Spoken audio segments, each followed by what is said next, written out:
வணக்கம் chalk TV நண்பர்களே. நான் உங்கள் கதை சொல்லி ஃப்ரெண்டு விஜயா. நீங்கள் பார்த்துட்ருக்கிறது உங்கள் அபிமான சாக் டிவி. ரொம்ப நாள் ஆச்சு இல்லையா, நான் நேரடியாக கதை சொல்லி நல்ல கதை வேணுன்றதுக்காக தான் கொஞ்சம் நடுவில் கேப் ஆகி போயிடுச்சு. சரியா? நீங்கள் 2 நாளைக்கு முன்னாடி நான் போட்ட ஷார்ட்ஸ் ஒன்று பார்த்துருப்பீங்கன்னு நம்புகிறேன். அந்த ஒரு ஒரு பெரிய பாக்ஸரோட கை ஃபோட்டோ, அந்த புகைப்பட கதையை தான் இன்றைக்கி நம்ம பார்க்க போகிறோம். சரியா? ரொம்ப ரொம்ப புகழ் வாய்ந்த ஒரு ஹெவி வெயிட் பாக்ஸிங் சாம்பியனோட கதை. அவர் ஒரு ஆஃப்ரிக்கன் அமெரிக்கன். சரியா? இந்த கதை வந்து நான் அன்றைக்கி புகைப்பட கதை காட்டும்போது சொல்லும்போது இது யாருன்னு கேட்டிருந்தேன். அவருடைய பேரை வந்து நான் சொல்லலை. ஸோ முக்கால்வாசி பேர் கண்டுபிடிச்சிருப்பீங்கன்னு நினைக்கிறேன். இப்போ நான் சொல்கிறேன். கேசியஸ் கிளே ஜூனியர் அப்படின்னு பெயரிடப்பட்ட அந்த பாக்ஸிங் சாம்பியன் வந்து பிற்காலத்தில் வந்து அவரோட பேரை வந்து முகமது அலி அப்படின்னு சொல்லி மாற்றிக்கிட்டாரு. இப்போ உங்களுக்கு நல்லாவே தெரிஞ்சிருக்கும் இல்லையா? முகமது அலின்றது வந்து கண்டிப்பாக நம்ம எல்லாருக்குமே தெரிஞ்ச ஒரு புகழ் வாய்ந்த ஒரு பாக்ஸர் தான். சரியா? நம்ம பாக்ஸிங் பற்றி தெரிஞ்சுக்கணுன்ற அவசியம் கிடையாது, அவருடைய வரலாறு தெரிஞ்சுக்கணுன்ற தேவை கிடையாது. ஆனால் முகமது அலி அப்படின்னாலே அவருடைய அந்த திறமையான அந்த பாக்ஸிங்கு, அவர் வந்து ரொம்ப மிகப்பெரிய பாக்ஸர் அப்படின்ற விஷயம் நமக்கு கண்டிப்பாக தெரியும். சரியா? இப்போ நமக்கு இது தெரியும், அவரோட பேர் தெரியும், அவர் வந்து பெரிய பாக்ஸர்ன்றது தெரியும். ஆனால் அவருடைய வாழ்க்கை கதை என்ன, அவருடைய வரலாறு என்ன, அதை பற்றி பேசுகிறது தான் அந்த கதையை தான் இன்றைக்கி நான் உங்களுக்காக எடுத்துகிட்டு வந்திருக்கேன். சரியா? இது வந்து அவர் பிறந்தது வந்து 1942 அமெரிக்காவில். நீங்கள் ஒரு விஷயத்தை நல்லா தெரிஞ்சுக்கணும். அது வந்து இனவெறி அண்டு இது என்ன சொல்கிறது, அந்த கருப்பினத்தவர்களுக்கு எதிராக பயங்கரமான ஒரு விரோதமும், ஒரு வெறுப்பு, ஒரு காழ்ப்புணர்ச்சி, ஒரு டிஸ்கிரிமினேஷன், அதாவது ஒதுக்கி வைக்கப்படுறது, இது எல்லாமே பப்ளிக்காக நடந்துகிட்டு இருந்த காலகட்டம் அமெரிக்காவில். ஒரு சின்ன உதாரணம் சொல்கிறேனே. அந்த சலூனு, இல்லை ஒரு பாரு, இல்லைன்னா வேறு ஏதாவது ஒரு ஹோட்டல், இங்கே எல்லாமே எப்படி போர்டு வச்சுருப்பாங்கன்னா, இங்கே வந்து நீக்ரோஸ், அதாவது நீக்ரோன்றது வார்த்தை வந்து கருப்பினத்தவர்களை குறிப்பிடுறது. நீக்ரோஸ், மெக்சிகன்ஸ், அதுக்கப்புறம் நாய்கள், டாக்ஸ், இவங்க 3 பேருக்கு இங்கே அனுமதி இல்லைன்னு. அப்போ யோசித்து பாருங்களேன், நாய்களுக்கும் இவங்களுக்கும் வித்தியாசமே இல்லை அப்படின்ற மாதிரியான அப்பட்டமாக இந்த மாதிரியான போர்டுகள் வந்து அங்கே பொது இடங்களில் சகஜமாக இப்போ அமெரிக்காவில் தொங்க விடப்பட்டிருக்கும். இப்படியான சூழ்நிலையில் தான் இந்த நம்ம முகமது அலி வந்து பிறக்கிறாரு. அமெரிக்காவில் பிறந்து வளர்கிறாரு. ஒரு ரொம்ப கொஞ்சம் ஏழ்மையான குடும்பம் தான். சாதாரண அப்பா வந்து ஒரு பெயிண்டரு, அம்மா வந்து ஒரு வீட்டு வேலை செய்கிற ஒரு பெண்மணி, ஒரு தம்பி அப்படின்னு ஒரு சின்ன குடும்பம். ஆனால் கொஞ்சம் ஏழ்மையான நிலைமை தான். ஸோ அவருக்கு பெருசாக படிப்பு வரல, கற்றல் குறைபாடு இருந்ததுன்னு சொல்கிறாங்க, டிஸ்லெக்சிக்னு சொல்கிறாங்க. அப்போ வந்து அவருக்கு வந்து கொஞ்சம் கொஞ்சமாக அவருடைய அந்த குழந்தை வளர அந்த சிறுவன் வந்து புரிஞ்சுக்கிறான். அதாவது நம்ம வந்து எந்த உலகத்தில் வாழ்கிறோம், அமெரிக்கன் அப்படின்னு நம்ம வந்து சொல்லிக்கிட்டாலும், நம்ம அமெரிக்க குடியுரிமை இருந்தாலும் நமக்கு வந்து ஈக்குவலான ஒரு இது நடக்கலை, இங்கே நியாயம் கிடைக்கல, நம்மளை வந்து நாயை விட கேவலமாக தான் நம்ம நடத்துகிறாங்க, நமக்கு அங்கீகாரம் இல்லை, நமக்கு வந்து வேலை வாய்ப்பு இல்லை, சரியான படிப்பு இல்லை. அதெல்லாம் வந்து அவனுக்கு வாழ்க்கை வந்து கொஞ்சம் கொஞ்சமாக கற்றுக் கொடுக்குது. சின்ன விஷயம், ஒரு கடையில் போய் தண்ணி கேட்டால் தண்ணி கொடுக்கல. அப்புறம் வந்து கொஞ்சம் வளர்ந்ததுக்கப்புறம் வந்து ஒரு எம்எட்டெல் அப்படின்னு சொல்லிட்டு ஒரு பையன், ஒரு சின்ன வயசு பையன், ஒரு கருப்பினத்தவரை சேர்ந்த பையன் வந்து ஒரு 2 அமெரிக்க வெள்ளையர்களால் கொல்லப்படுறான். ஆனால் அவனுடைய சாவுக்கு நியாயமே கிடைக்கல. கொன்னவங்க வந்து வெளியில் வந்துடுறாங்க. ஸோ இது வந்து பெரிய ஒரு கிளர்ச்சியை ஏற்படுத்துது கருப்பினத்தவர்களுக்கிடையே. அவங்க போராடுறாங்க, ஆனால் எதுக்குமே எந்த பலனும் இல்லை. இந்த மரணமும் இந்த கொலையும் இதுக்கு நியாயம் கிடைக்கலன்ற அந்த சூழ்நிலையும் கேசியஸ் கிளேன்னு சொல்லப்படுற அந்த குழந்தை, அந்த சிறுவனோட மனசில் வந்து மிகப்பெரிய தாக்கத்தை ஏற்படுத்துது. ஏன் நமக்கு வந்து ஒரு ஈக்குவலான ட்ரீட்மெண்ட் இல்லை? இது எல்லாமே எல்லாம் ஒரே நாட்டை சேர்ந்தவங்க தானே, அது சரிதானே? அவனுடைய பரம்பரை வந்து அடிமை பரம்பரை தான். அதாவது ஆப்பிரிக்காவிலேருந்து அமெரிக்காவுக்கு அடிமை வேலை செய்ய வாங்கி விற்கப்பட்ட அந்த அடிமை வம்சத்தில் வந்தவன் தான். ஆனால் அவன் வாழ்ந்துட்டு இருந்த அந்த காலகட்டம் வந்து அடிமைத்தனம் இல்லை. அதாவது அடிமைகள் வந்து வேலை செய்கிற மாதிரியோ, ஒரு முதலாளி கீழே அந்த மாதிரியான சூழ்நிலை கிடையாது. ஒரு சுதந்திரமான ஒரு நாட்டில், ஒரு ஜனநாயகமான நாட்டில் தான் அந்த குழந்தை பிறந்தான், வளர்ந்துட்டு இருந்தான். அவனுடைய வம்சம் தான் வந்து அடிமை வம்சம். அந்த பேரே கூட பார்த்தீங்கன்னா, அவங்க அப்பாவுக்கு வந்து கேசியஸ் கிளே சீனியர், இவனுக்கு வந்து கேசியஸ் கிளே ஜூனியர். இது எப்படி வைக்கப்பட்ட பேர் அப்படின்னா, அந்த காலத்தில் ஒரு அடிமையாக வச்சுருந்த ஒரு முதலாளி, அவர் வந்து விடுவிச்சிட்டாருன்னா, அவர் வந்து இந்த அடிமைத்தனத்துக்கு அகெயின்ஸ்டாக இருந்தாருன்னா, அவரோட பேரை வந்து பெருமைப்படுத்துறதுக்காக அந்த அடிமை வம்சத்துக்கு வச்சுப்பாங்களாம். வம்சமாக அவங்க வந்து இது மாதிரி வச்சுப்பாங்க. ஓகே, அந்த மாதிரி வைக்கப்பட்ட ஒரு பேர் தான் அது. ஸோ அதுவுமே பார்த்திங்கன்னா ஒரு அடிமைத்தனத்தின் குறியீடு மாதிரி தான் இருந்திருக்கு. அப்புறம் இவருக்கு வந்து கேசியஸ் கிளே ஜூனியர்னு பேர் வச்சுட்டாங்க. ஸோ அவருக்கு இதெல்லாமே புரிய ஆரம்பிக்குது. அந்த சிறுவனுக்கு வந்து நம்மளுடைய சமுதாயம் எப்படி இருக்குது, நம்மளுடைய கற்பிணத்தோட நிலை என்னன்றது அவனுக்கு புரியுது. அப்புறம் 12 வயசில் அவனுடைய சைக்கிள் திருடப்பட்டப்போ போலீஸ் ஸ்டேஷனுக்கு போய் புகார் கொடுத்துட்டு அவன் அவ்வளோவா கோவப்பட்டிருக்கான். ஏன்னா ரத்தம் இல்லையா, என்னோட அநியாயத்தை கண்டு பொங்குற அந்த குணம். ஏன்னா அடக்கி கஷ்டத்தையே தான் பார்த்து வளர்ந்த பிள்ளை தான் அது.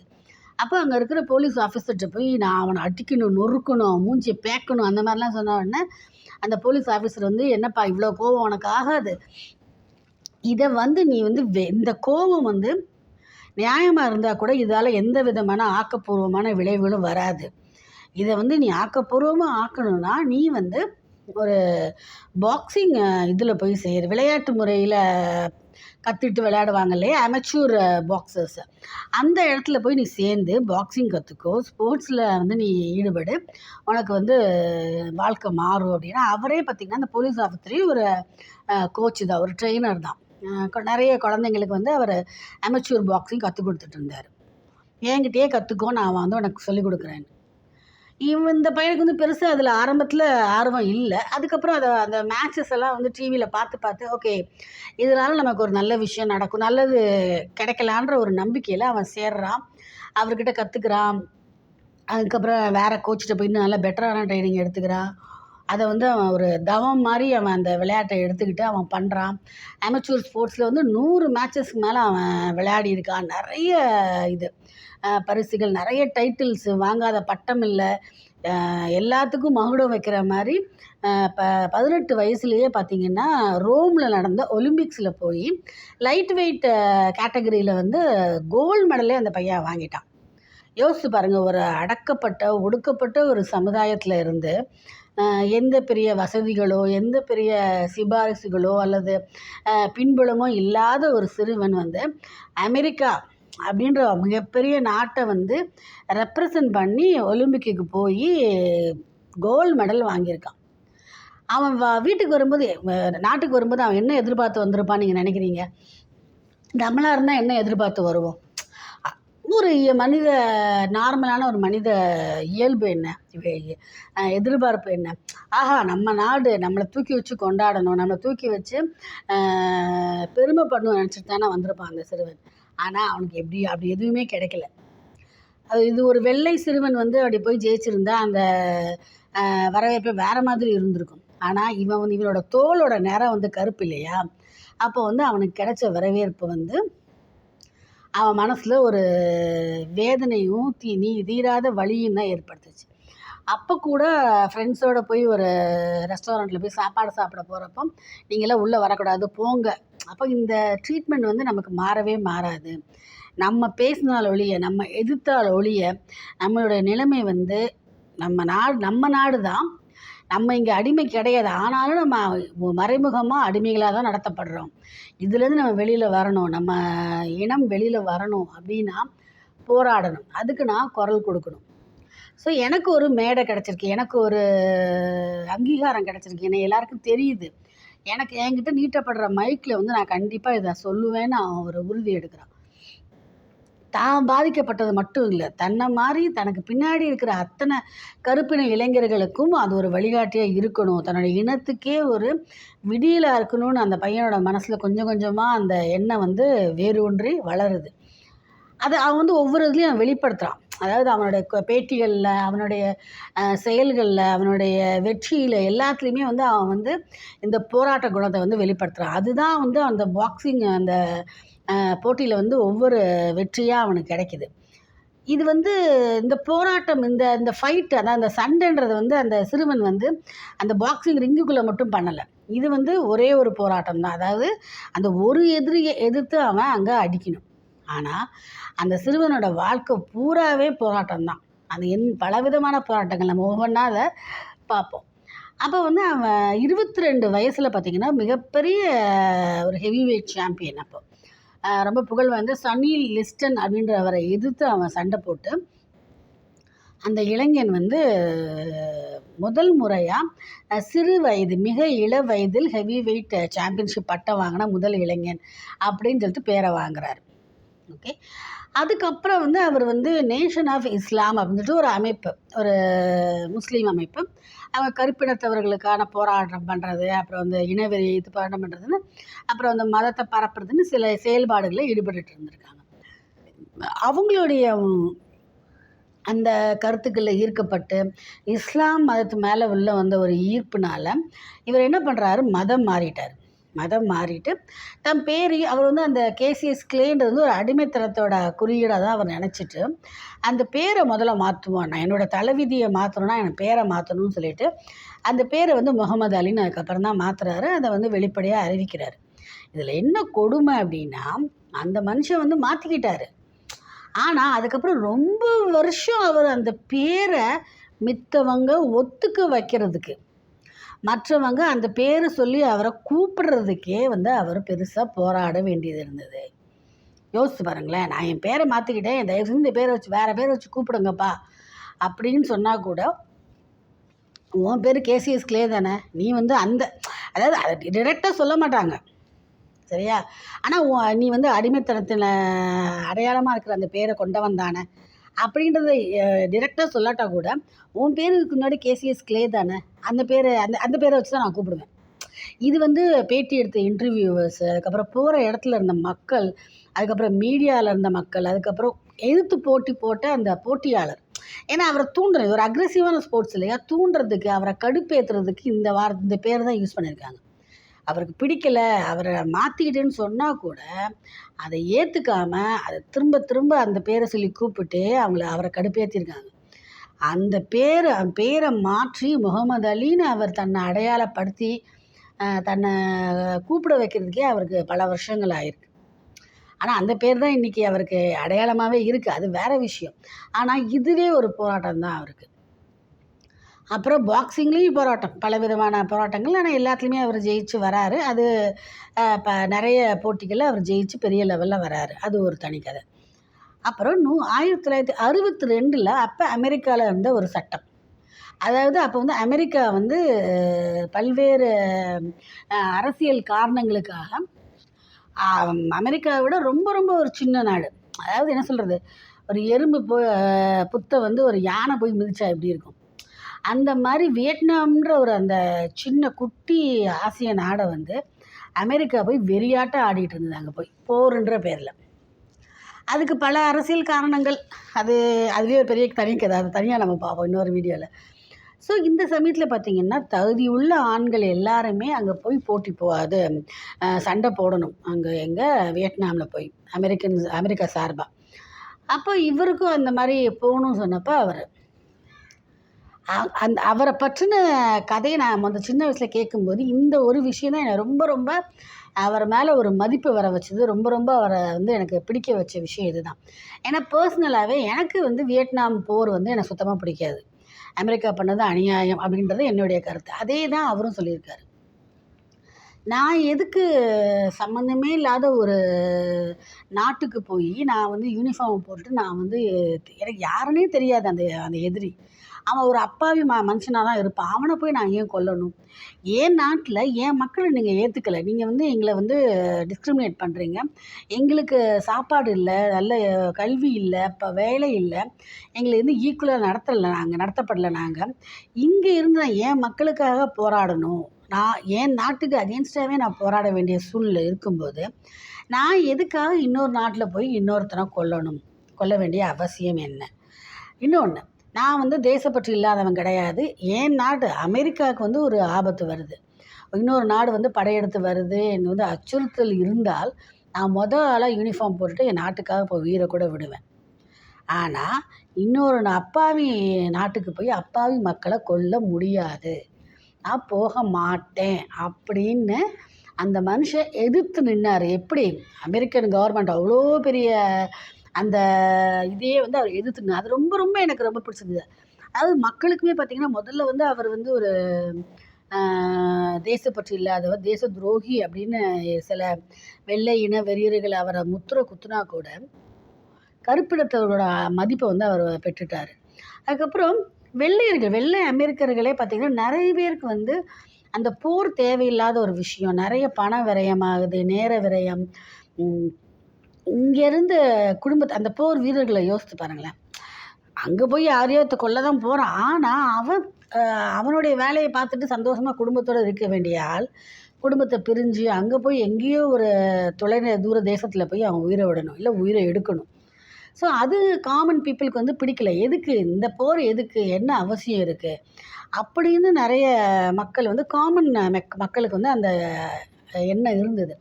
அவங்க எல்லாருமே பார்த்திங்கன்னா இதை ஒத்துக்கிட்டாங்க.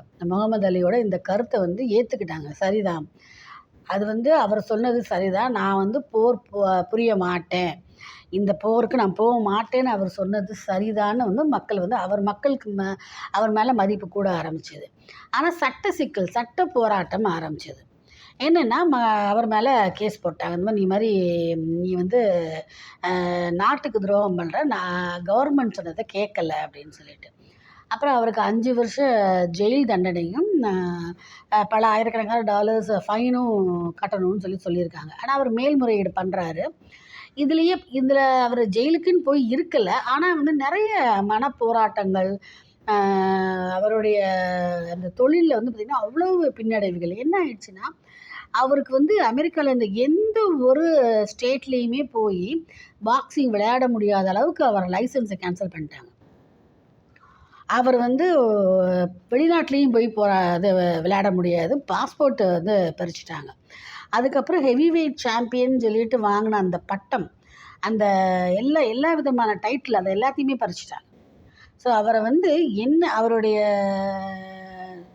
சந்தோஷம் என்னது, அவருடைய இது என்னது, அவருடைய குறிக்கோள் என்னது, அவருடைய மகிழ்ச்சி என்னது, எல்லாத்தையுமே அவர்கிட்ட வந்து பறிச்சிட்டாங்க. ஒரு என்ன சொல்கிறது, மீனை வந்து நீந்தக்கூடாதுன்னு சொல்லி அமுக்கி வச்ச மாதிரி, ஒரு பறவையை பறக்கக்கூடாதுன்னு சொல்லி கூண்டில் அடைச்சி போட்ட மாதிரி அந்த மனுஷனை வந்து அப்படியே சுருக்கிட்டாங்க. அப்படியே மனதளவில், உடலளவில் அவர் வந்து அப்படியே 4-5 வருஷம் வந்து இந்த சட்ட போராட்டம் நடக்கும்போது வந்து அவரால் எங்கேயுமே போய் பாக்ஸிங் பண்ண முடியல. இது வந்து மனதளவில் ஒரு போராட்டம், ப்ளஸ் உடம்புமே பார்த்திங்கன்னா ஃபிட்னஸ் போயிடும்ல. ஒரு ஸ்போர்ட்ஸ் மேனுக்கு வந்து எவ்வளவு காலம் வந்து அந்த ஸ்போர்ட்ஸ்லேயே இருக்கிறானோ அந்த ட்ரைனிங்கில் இருந்தால் தான் அவனுக்கு அந்த ஃபிட்னஸ் கண்டினியூஸாக இருக்கும். அண்டு டச் இருக்காது இல்லையா அந்த இதில், கேமில். அந்த 5 வருஷத்தில் என்ன வேணால் மாற்றங்கள் நடக்கலாம் அந்த ஸ்போர்ட்ஸில். அந்த மாதிரி ஒரு நாள் கூட வீணாக்கக்கூடாது ஒரு ஸ்போர்ட்ஸ்மேனோட. ஏன்னா அவங்க அந்த ஸ்போர்ட்டிங் பீரியடே பார்த்திங்கன்னா ரொம்ப கம்மியாக தான் இருக்கும். இல்லை, மேக்ஸிமம் 40-45 வயசு வரைக்கும் அவங்க விளையாடலாம், அதுக்கப்புறம் முடியாது இல்லையா. ஆனால் அந்த ப்ரைம் இயர்ஸ் அவர் நட்சத்திரமாக ஜொலிக்க வேண்டிய அந்த காலகட்டத்தில் அவர் அப்படியே முடக்கி போட்டாங்க. ஆனாலும் மனுஷன் வந்து முடங்கலையே, மனுஷன் வந்து பயப்படலை. தப்புனா தப்பு தான், நீங்கள் சொல்கிறது தப்பு, நான் செஞ்சது, நான் நினச்சது, நான் சொன்னது தான் சரி, மாறவே இல்லை. அவருடைய ஸ்டாண்ட்லேருந்து அவர் மாறவே இல்லை. மேல்முறையீடு பண்ணி அவர் வந்து ஜெயிச்சிட்டார். யோசிச்சு பாருங்களேன், நாட்டுக்கு அகெயின்ஸ்டாக போட்டு ஒரு கேஸில். எனக்கு ரொம்ப ரொம்ப அவர் மேலே மதிப்பு வந்தது அங்கே தான். ஏன்னா என்னுடைய மதத்தில் வந்து என்னுடைய கடவுள் சொல்கிறது வந்து போர் புரியக்கூடாது, அனாவசியமாக எந்த உயிரையும் கொல்லக்கூடாது, அது மாதிரி நான் தேவையில்லாமல் அங்கே போய் சண்டை போட மாட்டேன். ஸோ அவர் வந்து ஜெயிச்சிடுறாரு. அதுக்கப்புறம் வந்து திரும்பி வந்து பாக்ஸிங் அவருக்கு லைசன்ஸ்லாம் திரும்ப கிடைக்குது, பெர்மிஷன் கிடைக்குது, விளையாட வராரு. ஆனால் அந்த பழைய ஃபார்ம் இல்லை. ஏன்னா அதுக்கு முன்னாடி வந்து பெருசாக அவர் தோல்வியில் அடையலை. அதுக்கப்புறம் நிறைய தோல்விகள் ஆன் அண்ட் ஆஃபாக தான் இருக்குது அவருடைய ப்ரொஃபஷனல் பாக்ஸிங் கெரியர். அதாவது ஜெயிக்கிறாரு, தோக்குறாரு, அந்த மாதிரி நிறைய அடிகள் விழுது, எல்லாமே உடல் அளவில் நிறைய காயங்கள் அதெல்லாம் ஏற்படுது. அது சகஜம்தான், ஸ்போர்ட்ஸ்மேனாக பாக்ஸருக்கு. பட் எல்லாமே நடக்குது. அதுக்கப்புறம் வந்து 1981 வந்து அவர் இது அஃபிஷியலாகவே அறிவிச்சிட்டார், ரிட்டையர் ஆகிறேன் அப்படின்னு சொல்லிட்டு.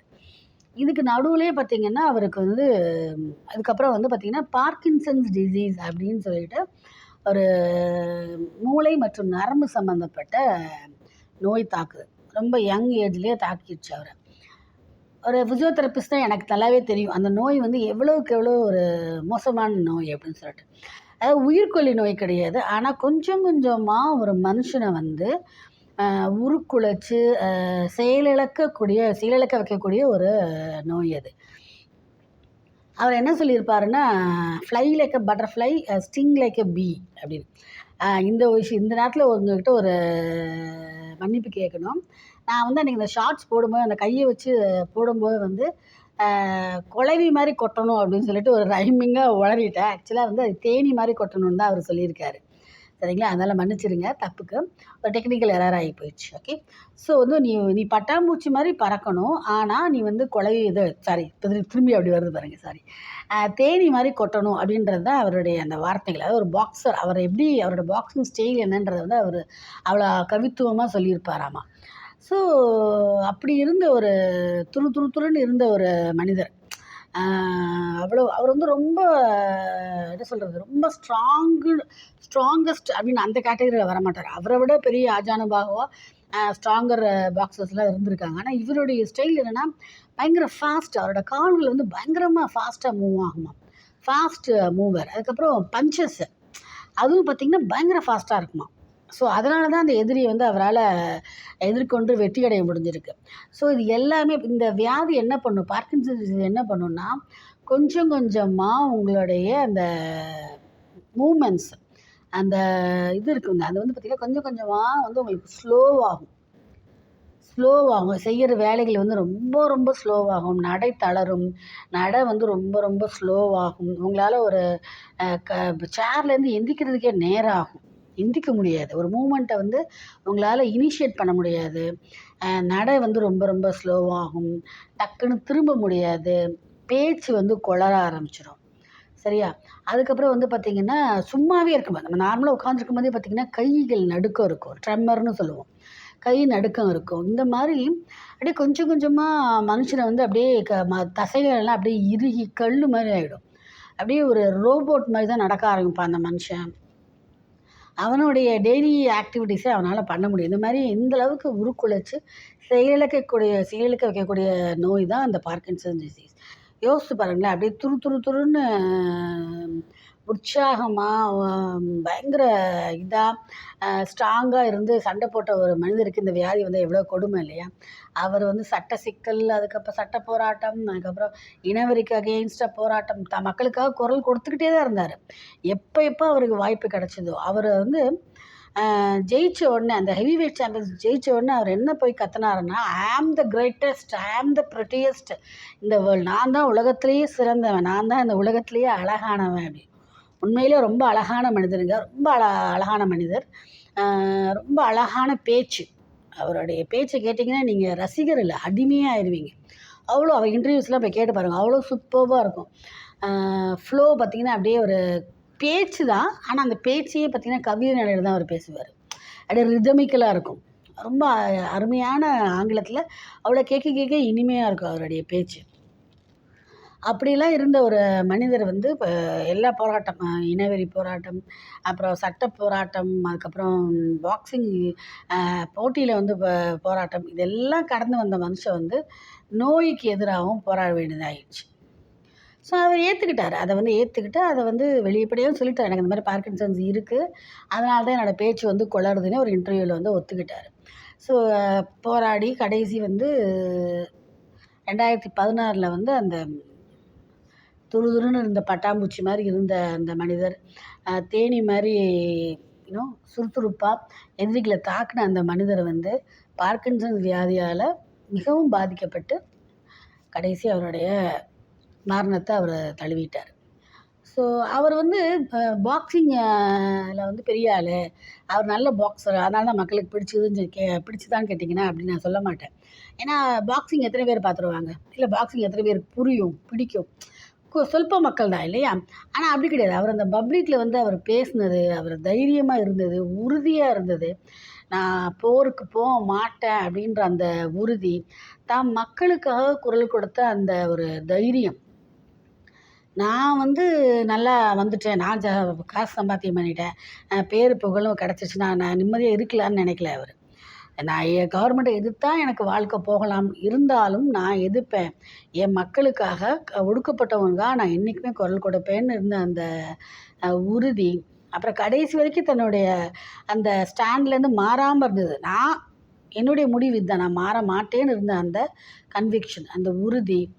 அதுக்கப்புறம் வந்து அந்த நோய் பாதிக்கப்பட்டதுக்கு அப்புறமும் கூட அவருக்கு அவ்வளோ பணம் இருந்தது. நிறைய பணம், நிறைய புகழ், பேர்லாம் இருந்தது இல்லையா? அவரை மாதிரி பாதிக்கப்பட்ட ஆட்களோடு சேர்ந்து அதுக்கு ட்ரஸ்ட் அமைச்சு, அதுக்குண்டான வேலை, அந்த நோய்க்கு உண்டான அமைப்புகள் எல்லாம் சேர்ந்து அதுக்குண்டான ஃபண்டை இது பண்ணுறது, கொடுக்கறது, அதுக்கு எதிரான போராட்டம்னு சொல்லிட்டு அந்த மனிதன் வந்து சோஷியல் லைஃப்லேயும் ரொம்ப ரொம்ப ஆக்டிவாக இருந்திருக்கார்.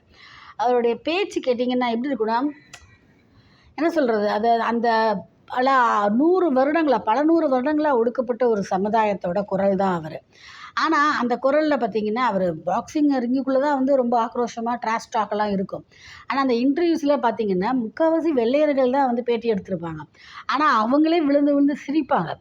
நீங்களுமே சிரிப்பீங்க. அவருடைய இன்டர்வியூஸ்லாம் போய் பாருங்கள் யூடியூப்பில். அது எஸ்பெஷலி பார்த்தீங்கன்னா, எனக்கு ரொம்ப பிடிச்சது வந்து ஒய் எவ்ரிதிங் இஸ் ஒயிட். ஏன் அந்த அவர் குழந்தையா இருக்கும்போது அம்மாட்ட கேட்டதா சொல்கிறாரு. அதாவது ஏன் எல்லாமே இந்த உலகத்தில் வெள்ளையாக இருக்குது, அதுவும் நல்லதெல்லாம் வெள்ளையாக இருக்குது, வெள்ளையாக சித்தரிக்கப்படுது, கடவுள், ஏஞ்சல் அந்த மாதிரி. ஆனால் தப்பு பண்ணுறவங்க, குற்றம் பண்ணுறவங்க அவங்கெல்லாம் வந்து கருப்பாக சித்தரிக்கப்படுறாங்களே ஏன்? ஏன் வந்து பிளாக் மெயில், ஏன் வந்து ஒயிட் மெயில் இல்லை? அந்த மாதிரி பார்த்திங்கன்னா ரொம்ப நகைச்சுவை உணர்வு உள்ள அப்படியே ஒரு இந்த கவிதை நடையில் அவர் பேசுவார் பாருங்கள். அந்த ஃப்ளோ பார்த்திங்கன்னா அப்படியே எப்படி இந்த மனுஷன் மூளையில் யோசிக்கிறதுக்கு முன்னாடியே வார்த்தை எப்படி அவர் வாயிலேருந்து வருது அப்படின்ற மாதிரியா இருக்கும். அவ்வளோ இனிமையாக இருக்கும் அந்த இங்கிலீஷு. அதே சமயத்தில் அந்த ஒய் எவ்ரிதிங் இஸ் ஒயிட் அப்படின்ற அந்த அந்த இன்டர்வியூ, அந்த பாட்டு மட்டும் பார்த்திங்கன்னா ஒரு காமெடியாக இருக்கிற மாதிரி தான் இருக்குது. கேட்குறதுக்கு வந்து நமக்கு சிரிப்பு தான் முதல்ல வரும். ஏன் எல்லாமே உலகத்தில் வெள்ளையாக இருக்குது, கருப்பாக இருக்கக்கூடாதா? ஏன் ஏஞ்சல்ஸ், தேவதைகள் கருப்பாக இருக்கக்கூடாதா? அந்த மாதிரி அவர் சிரிச்சுக்கிட்டே தான் கேட்பார் அந்த கேள்வியை. நம்மளுமே சிரிப்போம். ஆனால் உட்காந்து யோசித்தோன்னா தான் தெரியும் எவ்வளோ வலி, எத்தனை பேரோட ஆதங்கம் அது. ஏன் வந்து நாங்கள் கருப்பாக இருக்கிறதுனால நாங்கள் கெட்டவங்களா? கருப்பாக இருக்கிறதுனால நாங்கள் வந்து கடவுளாக இருக்க முடியாதா? நாங்கள் ஒதுக்கப்படணுமா? அந்த மாதிரி அந்த ஒரு ஒடுக்கப்பட்ட சமுதாயத்தோட குரல் அது. அந்த வலியை வந்து அவர் அவ்வளோ அழகாக, ஆனால் அதில் ஒரு விரோதம் இருக்காது, குரோதம் இருக்காது, ஒரு என்ன சொல்கிறது, ஒரு வன்மம் இருக்காது. ஆனால் அந்த வலியை வந்து அவர் அவ்வளோ அழகாக அந்த வார்த்தைகளை கடத்தியிருப்பார். உண்மையிலேயே அவருடைய பேட்டிகள் எல்லாமே அவ்வளோ இன்ட்ரெஸ்டிங்காக இருக்கும். அவர் கேட்குற கேள்வி எல்லாமே வந்து நியாயமாக இருக்கும். ஆனால் அதே சமயத்தில் செவுட்டில் அடித்த மாதிரி இருக்காது. ஆனால் வந்து ரொம்ப நகைச்சுவை உணர்வோட ஜாலியாக சொல்கிற மாதிரி தான் இருக்கும். ஆனால் அதுக்கு ஆழத்தில் வந்து அந்த உள்ள வலி, அதுக்கு அந்த இதில் உள்ள ஒரு ஆதங்கம், ஒரு கஷ்டம் எல்லாமே வந்து நமக்கு அதுக்கப்புறம் புரியும். இப்போ கூட நமக்கு அது புரியுது. இப்போ ஒரு ஒடுக்கப்பட்ட மக்களோட வேதனை என்னன்றது வந்து அவர் அவ்வளோ அழகாக, எங்கெங்கே அவருக்கு மேடை கிடச்சதோ, எங்கெங்கெல்லாம் அவருக்கு மைக் கிடச்சதோ, அவர் வந்து அதை வந்து அவர் வெளிப்படுத்த தயங்கினதே கிடையாது. நான் அடிமை வம்சத்தில் பிறந்திருக்கலாம், ஆனால் நான் அடிமை கிடையாது. என்னுடைய சந்ததி யாருமே அடிமை கிடையாது. நான் வாழ்கிறது ஒரு ஜனநாயக நாடான அமெரிக்காவை நான் ரெப்ரசன்ட் பண்ணுறேன். அது ஒரு சுதந்திர நாடு, நான் ஒரு சுதந்திர மனிதன். அதனால தான் அவர் பேரை மாற்றினது. ஸோ அவருடைய வெளிப்பாடு எல்லாமே வந்து நான் சுதந்திரமான மனிதன், அதை நீ ஏற்றுக்கோ, நான் திறமையானவன், நீ அதை ஏற்றுக்கோ. ஐ ஆம் த கிரேட்டஸ்ட்னு சொன்னதுமே வந்து திமிரோட வெளிப்பாடு கிடையாது. நீ என்னை வந்து மதிக்கலை, நீ என்னை வந்து அங்கீகரிக்கலை, ஆனால் நான் என்னை அங்கீகரிக்கிறேன். சுயமாக பண்ணிக்கணும் இல்லையா? நமக்கு அது ஒரு மோட்டிவேஷ்னல் கோட்ஸ் தான். நீ யாருமே என்னை மதிக்கலை, யாருமே என்னை அங்கீகரிக்கலை, கொண்டாடலைனாலும் நான் என்னை மதிக்கிறேன், நான் என்னை கொண்டாடிக்கிறேன், நான் என்னை வந்து மதிப்பாக வச்சுக்கிறேன். அதை வந்து நம்ம இன்றைக்குமே நம்ம ரிலேட் பண்ணிக்கலாம். யார் வேணால் அதை ஏற்றுக்கலாம். அந்த ஒரு ஒரு அருமையான பொன்மொழி, அவ்வளோ இனிமையான பேச்சு, நகைச்சுவையான பேச்சு கொண்டவர். ஸோ இது எல்லாம் தான் வந்து அவரை வந்து இன்னை வரைக்கும் நேசிக்க வைக்கிது மக்களை. வெறுமனே வந்து அவர் ஒரு பாக்ஸர் அப்படின்ற மட்டும் கிடையாது. ஸோ ஒரு முழு மனிதர், ஒரு சோஷியல் ஆக்டிவிஸ்ட், அதாவது ஒரு சமூகத்தில் வந்து ஒரு மாற்றத்தை கொண்டு வர்றதுக்கு போராடின ஒரு மனிதர் அப்படின்னு பல முகங்கள் கொண்டவர். நிறைய தான தர்மங்கள், ட்ரஸ்டெல்லாம் வச்சு நிறைய பண்ணியிருக்காரு. தன் மக்களுக்காக குரல் கொடுத்த ஒரு இன்ஸ்பிரேஷ்னல் ஃபிகர், சோஷியல் ஃபிகர் அவர். அருமையான பேச்சுக்களுக்கு சொந்தக்காரர். ஸோ இந்த மாதிரி அவர் பன்முக திறமை கொண்டவர். அவரை வந்து எல்லா வகையிலையும் பார்த்தீங்கன்னா, உங்களுக்கு வந்து ஆச்சரியமாகவும், ரொம்ப ரொம்ப அதிசயமாகவும் இருக்குது. இப்படி ஒரு மனிதரா, இப்படி ஒரு பேச்சு, அவர் பேச்சை போய் நீங்கள் கேட்டு பாருங்கள் யூடியூப்பில். அவ்வளோ இனிமையாக ஜாலியாக இருக்கும். கேட்டுகிட்டே இருக்கலாம் போல இருக்கும். அந்த மாதிரி அவ்வளோ ஸ்வீட்டான ஒரு பர்சன். மிக அழகான மனிதர், மிக அழகான வார்த்தைகள், மிக அழகான பேச்சு.